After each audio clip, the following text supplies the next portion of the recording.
Bonjour, donc je disais Virginie et Thierry, hein, le couple de l'année. Non. Je sais pas. Si, alors ici tous les deux, toi pour la première fois si j'ai bien compris, ici tous les deux pour une communication scientifique. Dites-nous exactement de quoi s'agit-il. Qui commence? Allez, c'est parti. Donc, on vient de l'université de Perpignan. Oui. Et ce qui est important de souligner aussi, c'est qu'à l'université de Perpignan, il y a eu tout un engagement au niveau de la pédagogie innovante. Et qui se décline dans plusieurs secteurs. Parce qu'il y a des pédagogies qui ne sont pas innovantes. Il y en a des traditionnels. Ah bon. Il est vrai que la pédagogie est peut-être toujours un geste technique et la technique est innovation. Oui. Mais ici, en fait, il se trouve que l'université de Perpignan est particulièrement investie dans ce type de secteur, alors qu'il soit numérique ou non. Et d'ailleurs, c'est pour cela que l'année dernière, nous avons reçu le prix PEPS, enfin l'université de Perpignan, sur un projet de pédagogie innovante. Elle est également investie dans le CEPI, qui est un accompagnement à la pédagogie des enseignants et des enseignants-chercheurs et des professionnels de l'université. Et puis, enfin, elle va se décliner dans plusieurs projets, alors qu'ils soient aéronautiques, qu'ils soient, oui, entre autres, et qu'ils soient, par exemple, qui concernent bien une réflexion sur la pédagogie elle-même, voir ce que nous allons présenter aujourd'hui maintenant avec Virginie. Voilà, donc il y a différents domaines appliqués pour. Et donc nous, ce qui nous intéresse aujourd'hui, surtout, c'est l'éducation à l'image, et donc de mettre en place un partenariat entre un musée et le milieu scolaire. Et donc nous, plus particulièrement en tant que chercheurs aussi, c'était de tester différentes approches éducatives, et notamment ce qu'on appelle la pédagogie active et inductive. Inductive. Alors inductive. C'est la pédagogie active, je comprends, mais inductive. Voilà, active. Donc on place l'élève en tant qu'acteur dans son apprentissage, et inductif, c'est-à-dire que nous, en tant qu'enseignants, on met en place une situation empirique, on amène nos étudiants sur le terrain, on les accompagne pour qu'ils construisent eux-mêmes leur propre savoir. Voilà. D'accord. Et cela, on l'observe. Alors on l'observe avec une technique de recherche-action, c'est-à-dire que le chercheur va apporter des éléments théoriques tout le long du cheminement pédagogique, et ces éléments théoriques vont permettre non seulement aux différents acteurs d'adhérer au projet, d'adhérer éventuellement au projet théorique, mais de l'enrichir et d'aller encore plus loin.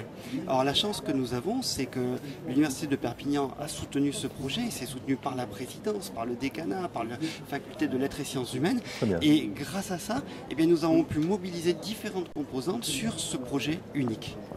Voilà, donc il y a eu une commande en fait du Centre international du photojournalisme, le CIP, qui est...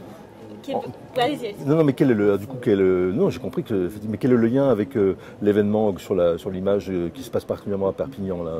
Le festival Visa pour l'image. Oui. Donc en fait, le festival existe depuis 1989, donc il a une renommée sur la scène internationale, et avec toutes ces expositions qui ont eu lieu chaque année au mois de septembre, à un moment donné, il y a eu cette volonté de conserver les photographies. C'est là qu'ils ont créé le CIP. D'accord. Et donc votre mallette, parce qu'il s'agit bien d'une mallette, si j'ai bien compris, sur laquelle vous travaillez de manière conjointe et transversale.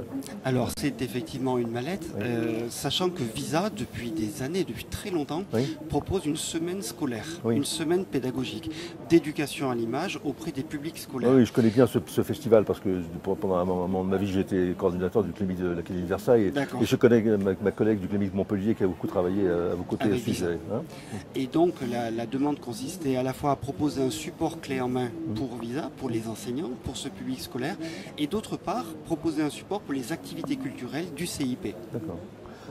Voilà, donc au niveau de la mallette, qu'est-ce qu'elle contient cette mallette? Alors, qu'est-ce qu'elle contient cette mallette? Oui, parce qu'une mallette, on se dit qu'est-ce qu'il y a dedans, quoi. Exactement, donc ça a été aussi la première question, à savoir qu'est-ce qu'une mallette pédagogique. Et donc on se rend compte aussi que les enseignants ont différentes définitions de ce que c'est une mallette. Donc pour nous, on s'est donné une définition, on a travaillé en fait sous forme de programme éducatif, donc proposer une dizaine d'activités où il y a toute une évolution dans l'apprentissage. C'est des fiches Alors voilà, donc il y a un guide pour l'enseignant, d'abord pour que l'enseignant puisse apprendre par lui-même avec des tutoriels, et ensuite il y a plusieurs activités séquencées et tout le matériel pour les élèves. Donc l'objectif, c'est que les élèves soient capables après de créer leur propre reportage, et donc il y a tout ce volet, leur expliquer comment on fait de l'analyse de l'image, comment on fait son reportage, et puis après il y a toute l'approche ludique aussi, avec des jeux dans la mallette. D'accord. Et sachant que tout le matériel est fourni, c'est-à-dire il y a des photos, il y a des vidéos, il y a un guide de l'enseignant. Vous avez des problèmes pour libérer les droits sur ces objets? Alors Alors c'est une question qui a été posée, Ah bien oui, sûr. oui. Et alors il y a un partenariat entre l'université et le CIP et cette question des droits sera Parce qu'elle est rediscutée. toujours au cœur du travail sur l'image. Ah, Hein, toujours, ouais. toujours. Oui. Mais on le trouve aussi dans des disciplines comme l'histoire de l'art, etc.